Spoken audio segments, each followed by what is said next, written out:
Next ನಿಮ್ಮ ವಿದ್ಯೆಯಲ್ಲಿ ಬರುವಂಥದ್ದು ಯಾವುದು? ಇನ್ನೊಂದು ಮಾಡೆಲ್ ಅಂದರೆ ಚಕ್ರ ಹೀಲಿಂಗ್ ಅಂತ ಮಾಡ್ತೀವಿ. ಚಕ್ರ ಹೀಲಿಂಗ್. ಓಕೆ. ಸೊ ಮಾನವ ದೇಹದಲ್ಲಿ ಸಾವಿರಾರು ಚಕ್ರಗಳು ಇದ್ದಾವೆ. ಓಕೆ. ಹೌದಾ?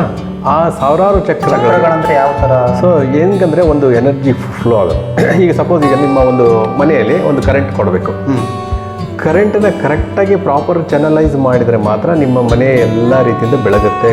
Fan, T V, current, geyser, A C ಎಲ್ಲ ಆಗುತ್ತೆ. ಅದೇ ಕರೆಂಟು ರಾಂಗ್ ಕನೆಕ್ಷನ್ ಕೊಟ್ಬಿಟ್ರೆ ಎಲ್ಲೆಲ್ಲೂ ಶಾರ್ಟ್ ಸರ್ಕ್ಯೂಟ್ ಆಗಿ ಅಲ್ಲಿ ಪ್ರಾಪರಾಗಿ ವರ್ಕ್ ಆಗಲ್ಲ. ಇದು ಒಂದು ಸಣ್ಣ ಎಕ್ಸಾಂಪಲ್ ಎಲ್ಲರಿಗೂ ತಿಳಿಲಿ ಅಂತ ಹೇಳಿರೋದು. ಓಕೆ. ಸೊ ಇದೇ ಟೈಪಲ್ಲಿ ನಮ್ಮ ದೇಹದಲ್ಲಿ ಒಂದು ಎನರ್ಜಿ ಫ್ಲೋ ಆಗಲಿಕ್ಕೆ ಒಂದು ಅಲೈನ್ಮೆಂಟ್ ಅಂತಿದೆ.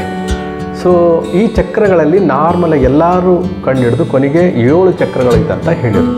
ಅಂದರೆ ಎಲ್ಲರಿಗೂ ತಿಳಿದಂಥ ವಿಚಾರ.